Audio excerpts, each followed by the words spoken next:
ప్రకాశం జిల్లా అద్దంకి మండలం కోటపాడులో పూర్వ విద్యార్థుల సమ్మేళనం సందడిగా జరిగింది.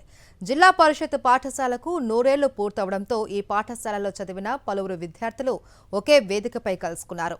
చిరుద్యోగుల నుండి పెద్ద ఉద్యోగాలు చేస్తున్న వారంతా పాత జ్ఞాపకాలను నెమరు వేసుకున్నారు. 1973 నుండి 1980 వరకు చదివిన విద్యార్థులందరూ సమ్మేళనంలో సరదాగా గడిపారు. ఆత్మీయంగా పలకరించుకొని చిన్నతనంలో చేసిన అల్లరిని గుర్తు చేసుకున్నారు. అనేక మందిని విద్యావంతులుగా తీర్చిదిద్దిన పాఠశాలకు 100 ఏళ్లు నిండటంతో సంతోషం వ్యక్తం చేశారు. నేను ఇక్కడ 73, 80 సంవత్సరాల్లో ఫస్ట్ నుంచి 7th వరకు చదువుకున్నాము. అయితే నా బాల్యం అంతా ఇక్కడే జరిగింది. ఈ స్కూల్లోనే చదువుకొని మరి ఈ శతవసంతాల కార్యక్రమంలో పాల్గొనటం నాకు చాలా గర్వకారణంగా ఉంది, చాలా ఆనందంగా ఉంది. నా బాల్యమిత్రులందరినీ కలిసాము ఇక్కడ. వాళ్ళందరూ వివిధ హోదాల్లోనే ఉన్నారు.